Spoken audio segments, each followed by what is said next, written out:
नमस्कार मित्रांनो, माझं नाव दिव्या आहे. ही घटना माझ्यासोबत गेल्याच आठवड्यात घडली आहे. मी माझं शिक्षण पूर्ण झालं होतं. कॉलेज झाल्यानंतर मी शहरात नोकरी पाहिली आणि तिकडेच मी राहू लागले. एक दिवशी म्हणजे गेल्याच आठवड्यात 4-5 दिवस सलग सुट्ट्या होत्या ऑफिसला, म्हणून मग मी बसमधून घरी प्रवास करू लागले. माझ्या शेजारी एक अनोळखी व्यक्ती बसला होता. ती रात्रीची वेळ होती. बाई गं, तो माझ्या शेजारी बसला, मात्र नंतर मला जाणवू लागलं तो मला खूपच खेटून होता. नकळत त्याच्या हाताचा स्पर्श होऊ लागला. मी सुरुवातीला लक्ष दिलं नाही. नंतर मला जाणवू लागलं की त्याचा हात वेगळ्याच ठिकाणी जातोय. नंतर सुरुवातीला मला ते खूपच विचित्र वाटलं, पण नंतर मला पण चांगलं वाटू लागलं. त्याला समजलं की मला पण भारी वाटतंय. मग काय, आमचं तिथे चालू झालं. मात्र हळूहळू बसमध्ये खूप गर्दी होऊ लागली आणि त्यावेळेस मी म्हटलं की असं नका करू, मला नाही आवडत. त्यावेळेस तो म्हटला, मग माझ्या रूमवर चल. येताना त्याचं घर लागलं आणि त्याने गाडी थांबवली. मी त्याच्यासोबत गेले आणि मग काय, बाई गं, त्या रात्री नक्की काय घडलं. रात्रभर आनंद घेऊन सकाळी मी कशी घरी आले आणि खूप दिवसानंतर असं काहीतरी माझ्यासोबत एक वेगळं आणि कायम लक्षात राहण्यासारखा प्रसंग घडला. नक्की काय घडलं होतं माझ्यासोबत, ही सगळी कथा मी तुम्हाला सांगणार आहे.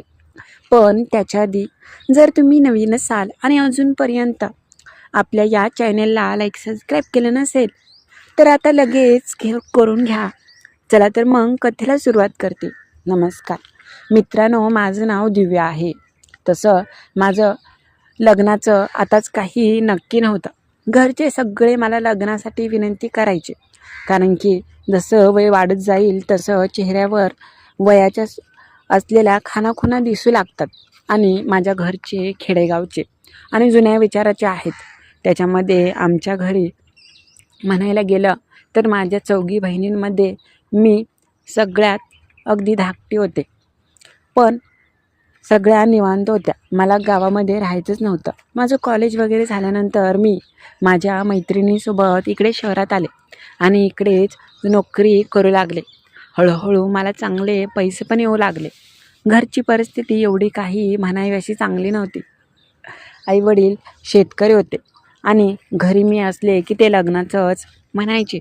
सतत लग्न आणि पाहुणे रावळे आणि हा मुलगा यायचा आहे, ते मुलगा यायचा आहे. त्यामुळे मी तर ठरवलेलं की शहरातच नोकरी करायची. त्यावेळेस मग काय, मी पण इकडेच नोकरी करू लागले. मी एका कंपनीमध्ये कामाला होते. दिवसभर माझं ऑफिसमध्ये वेळ निघून जायचा आणि खूप चांगलं वाटायचं. इथे राहिलं की मी स्वतःला अगदी व्यवस्थित ठेवायचे. चांगले कपडे. तसा माझा कोणी बॉयफ्रेंड म्हणजे प्रियकर वगैरे नव्हता, कारण की मी दिसायला एवढी देखणी नव्हते. मात्र स्वतःला व्यवस्थित ठेवलं होतं. मी खूपच लाजुळ्या स्वभावाची आणि शांत असणारी तरुणी होते. अगदीच समोरचा कोणी मला पाहू लागला तरी माझी हिंमत होणार नाही पुन्हा त्याच्याकडे पाहायची. एवढा माझा स्वभाव लाजुळा आणि मी शांत स्वभावाची होते. एक दिवशी झालं असं, गेल्याच आठवड्यात 2-3 दिवस सलग सुट्ट्या होत्या सणामुळे आणि माझ्या असलेल्या इतर मैत्रिणी पण सगळ्या घरी निघाल्या होत्या. त्या खूपच माझ्यापासून वेगवेगळ्या गावाच्या आम्ही. मग त्यांचं पण ठरलं होतं की नंतर तर उन्हाळ्यात खूप ऊन असतं आणि त्यावेळेस गावाकडे गेल्यावर आपण खूपच काळ्या पडू. मात्र उन्हाळ्यात नाही जायचं, आताच घरच्यांची भेट घेऊन यायची. मला पण त्यांचं म्हणणं पटलं होतं आणि असंही थंडी कमी झाली होती, त्यामुळे आता काय वाटणार नव्हतं. मग सगळ्याजणी म्हटल्या की जाऊन येऊया घरून, नंतर कशाला, आणि असंही सलग सुट्ट्या आहेत. मी सुरुवातीला जाणारच नव्हते, मात्र मी तर एकटी काय करू रूममध्ये, म्हणून चला म्हटलं की जाऊया आपण पण 2-3 दिवस. त्या दिवशी संध्याकाळीच मी घरी निघाले होते. बसनं रात्रीचा प्रवास करणार होते. मी अगदी हुशार आहे, त्यामुळे कोणाला घाबरण्याचं एवढं काही बातच नाही. मी त्या दिवशी बसमध्ये बसले. संध्याकाळी मला तिथूनच हालायला 6 वाजले होते आणि शहरातून बाहेर यायचं म्हटल्यावर एवढं ट्रॅफिक असतं आणि गर्दी, अगदी वैताग येतो. म्हणून जास्त करून मी संध्याकाळचाच प्रवास करते. माझ्या जोडीला एक माझी मैत्रीणसुद्धा होती. ती आणि मी बसमध्ये चढलो. मात्र जिथे जागा मिळेल तिथे बसायचं आमचं ठरलं होतं. सुरुवातीला मला जागा भेटली नाही, मात्र नंतर मला जागा भेटली. मला तर प्रवासात म्हटलं तर खिडकीच्या साईडला बसायला खूप आवडतं. खिडकीच्या साईडला बसलं की काहीही काळजी नाही. मात्र माझ्या आधीच एक व्यक्ती तिथे बसला होता. तो मात्र कसा दिसायला होता माहीत नाही. त्याचं लक्ष सगळं मोबाईलकडं होतं. मात्र अंगाने चांगलाच धनदाकट दिप्पड असेल, दाढी वगैरे होती आणि टी शर्ट घातला होता. त्याच्यामधून त्याचं पिळदार आणि भरदार सृष्टी दिसत होती. मात्र त्याच्या शेजारी एक व्यक्ती होता. तो उतरला की लगेच मी तिथे बसले. इतक्या उशीर मी तिथेच उभा होते.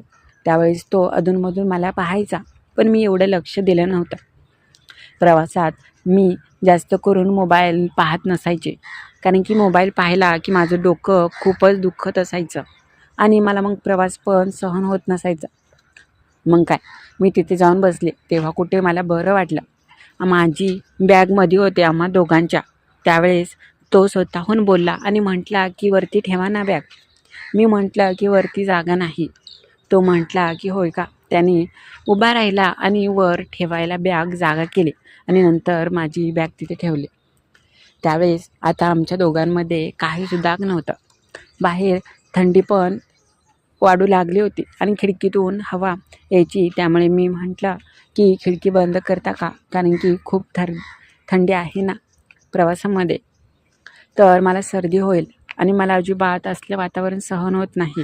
तो माझ्या शेजारीच होता. तो मोबाईलमध्ये काहीतरी बघायचा आणि मला मात्र लाज वाटत होती. मी मात्र त्याच्या मोबाईलमध्ये पाहत नव्हती.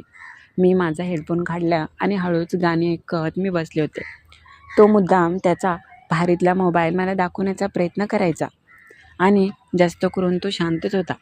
हळूच अधूनमधून बसला ब्रेक लागला की आम्ही दोघं एकमेकांच्या खूपच जवळ यायचो. चुकून माझा धक्का त्याला लागायचा. सुरुवातीला तो काही बोलला नाही. मात्र बाई गं, काही ठिकाणी असं स्पीड ब्रेकर आले की अलगद माझा हात त्याच्याजवळ जायचा आणि मी त्याला धरण्याचा प्रयत्न करायचे. हे त्याला समजलं होतं. मात्र नंतर मला जाणवलं की तो माझ्या खूपच जवळ आला आहे. सुरुवातीला मी जास्त लक्ष दिलं नाही. मात्र नंतर मला हे स्पष्ट जाणवू लागलं, हा तर त्याचा हात आहे. मी इकडे तिकडे पाहत होते. संध्याकाळची वेळ असल्यामुळे सगळा अंधार. कधीतरी शेजारून एखादी गाडी गेली तर त्याचाच प्रकाश काही तो माझ्या अंगावर चेहऱ्यावर पडेल, नाहीतर एवढं काही नव्हतं. मी खूपच लाजळे असल्यामुळे काही मी बोलूसुद्धा शकत नव्हते. मी सुरुवातीला चुकून झालं असेल म्हणून मी अगदी जास्त लक्ष दिलं नाही. एवढं काही मी मनावर घेतलं नाही.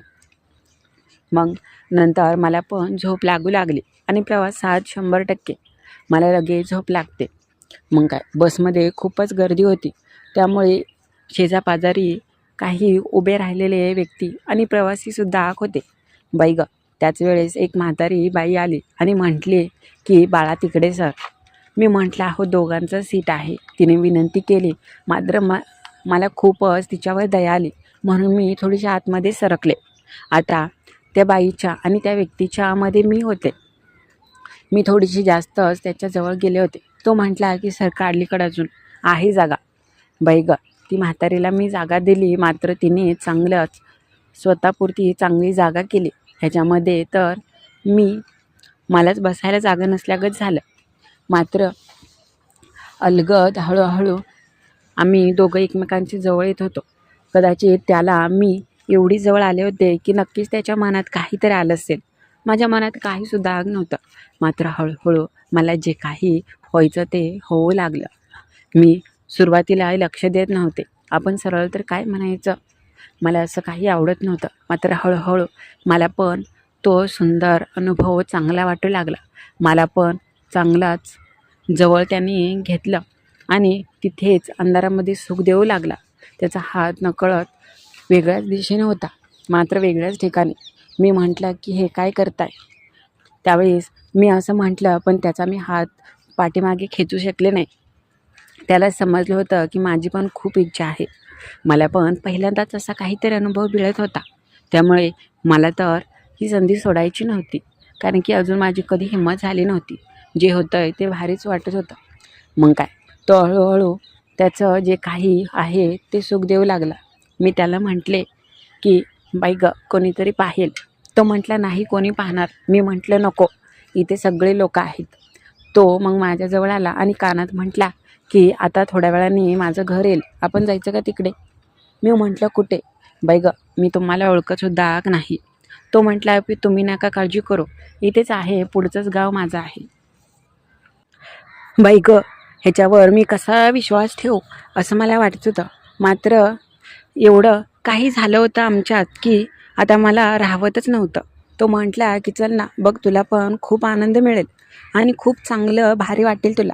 मी म्हटलं की बरं ठीक आहे. मग काय, रात्री त्याच्यासोबत मला जावं तर लागणारच होतं, कारण की माझं आता मन थांबायलाच तयार नव्हतं.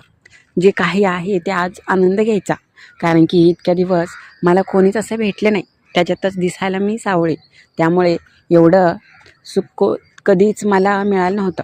आम्ही उतरलो आणि मग काय, मी त्याच्या घरी गेले. मला वाटलं की त्याचं घर साधं असेल, पण बाई ग तो तर खूपच श्रीमंत घराण्यातला निघाला. चांगल्या घराण्यातला होता, घरदार चांगलं होतं. घरी मात्र कोणीसुद्धा नव्हतं. मी त्याला म्हटले की घरी कसं काय कोणी नाही. त्यावेळेस तो म्हटला की मी नोकरीला शहरात असतो, मात्र असंच गावी कधीतरी येतो. माझ्या घरी कोणीसुद्धा नाही, कारण की माझी आई वगैरे ते पण शहरात माझ्या भावाचं लग्न झाले तिकडं असतात, आणि मी कधी कधी आठवण आली तर गावी येतो. त्याचं घर खूप चांगलं होतं, आतमध्ये बेडरूम होतं. येताना आम्ही पाण्याची बॉटल ते घेऊन आलो होतो.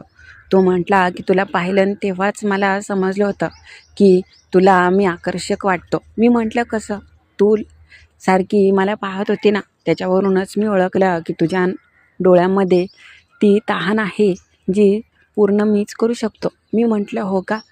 तो म्हटला की असं प्रवासात शक्यतो कोणी मिळत नाही, मात्र म्हटलं की आज संधी घ्यावी तुझ्यासोबत. मग काय, आज मात्र आमच्यामध्ये काहीतरी होणार होतं, मात्र त्याच्यापेक्षा काही मलाच होती.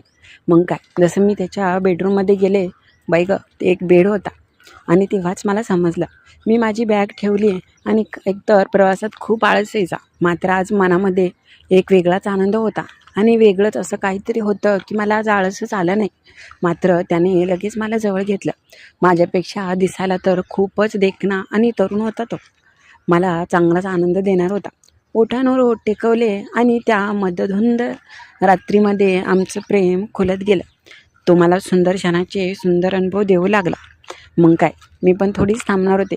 मी पण तो म्हणेल तसा पूर्णपणे त्याला साथ देत होते. बाई ग त्याचा कमालीचा होता. ओठ टेकताच त्याच्या चेहऱ्यावर एक वेगळाच आनंद खुलला. म्हटला की वा, मला असंच पाहिजे होतं. माझी तर ही पहिलीच वेळ होती, मात्र ह्याच्यामध्ये पण मला चांगलं सुख मिळत होतं. त्या दिवशी प्रवासामधून मी इथे आले होते, मात्र त्या दिवशी रात्रभर तो काही थांबायचं नावच घेत नव्हता. बाई ग त्याने रात्रभर सुंदर क्षणाचे ज्यावेळेस सुंदर अनुभव देऊ लागला, मी वेडीपिशीच झाले. पहिल्यांदाच माझ्यासोबत जो आनंद असा प्रवासात घडला होता तो कधीच माझ्या आयुष्यात घडला नाही. मग काय, त्या रात्री आम्ही चांगला आनंद घेतला. सकाळी त्याने मला माझ्या गावापर्यंत सोडलं आणि म्हटला की पुढच्या वेळेस आपण कुठेतरी बाहेरच भेटू. मी म्हटलं की हो. त्याचा नंबर घेतला. इथे मी चांगले 2 ते 3 दिवस होते. कधी एकदा मी त्याच्याकडे जाते असं झालं होतं. पुन्हा येताना अशीच मी त्याची भेट घेतली आणि त्या दिवशी तर वेगळंच काहीतरी झालं. ही कथा तर मी नंतरच सांगणार आहे. त्या दिवशी नक्की परतीच्या प्रवासामध्ये कसं सुंदर क्षणाचे अनुभव घेतले. आणि बाई ग त्याने आता काहीतरी वेगळाच प्रसंग माझ्यासोबत केला आणि मला आनंद दिला. तर कशी वाटली ही माझी कथा ते नक्की कळवा. आणि हो, नवीन असाल तर तुमच्या लाडक्या मैत्रिणीला सबस्क्राईब करायला विसरू नका.